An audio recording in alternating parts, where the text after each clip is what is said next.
స్తోత్రాలండి. చచ్చిపోత కుటుంబం బిడ్డలందరికీ నా వందనాలండి. మరి నాదైతే అండి ముత్యాలపాలెం అండి, కండిల్ మేరీనండి.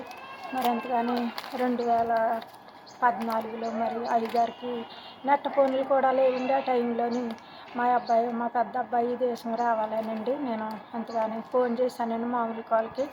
ఆ బిడ్డలు అక్కడున్న ఆ బిడ్డలు తీసిండి అయ్యగారికి ఇచ్చారండి. అయ్యగారికి ఇచ్చినప్పుడు ఏంటమ్మా నీ బాధ ఏంటమ్మా అని అడిగారండి. అడిగినప్పుడు మా అబ్బాయి ఇలాగా వ్యసనాలుగా ఉంటారండి, ఆ బిడ్డ నీ దేశం తోడికి రావాలనేసి నేను మీ ప్రార్థనకి ఆశ్రయించి నేను చేశానండి అనేసి అన్నప్పుడు, పర్వాలేదమ్మా ఈ నెలలోనే దేవుడు మీకు సహాయం చేస్తారు, కంగారు పడక తల్లి అని నాకు ఓదార్పుని దయచేసిండి. ఎంతగాని మరి నా పట్ల ఎంతో ప్రేమ చూపించారండి అయ్యగారు.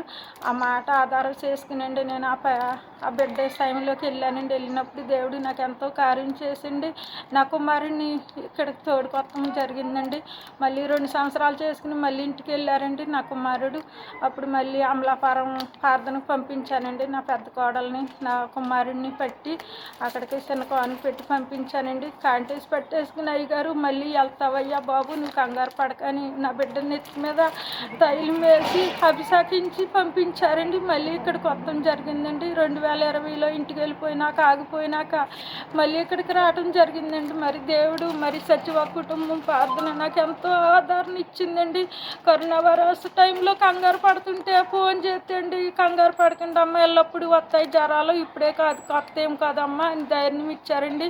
నా అన్నదమ్ములేనా నాకు ఫోన్ చేసి ఎవరో తిన్నావా తాగావని పలకరించారండి.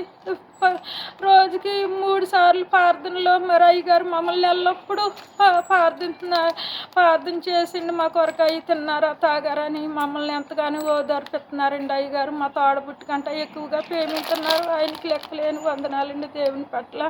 దేవుడు మరి ఆ బిడ్డని మాకు ఎంతగాని అన్నయ్య గారిని మాకు ఇచ్చినందుకు ఆయనకి లెక్కలేని స్తోత్రాలండి దేవుని పట్ల.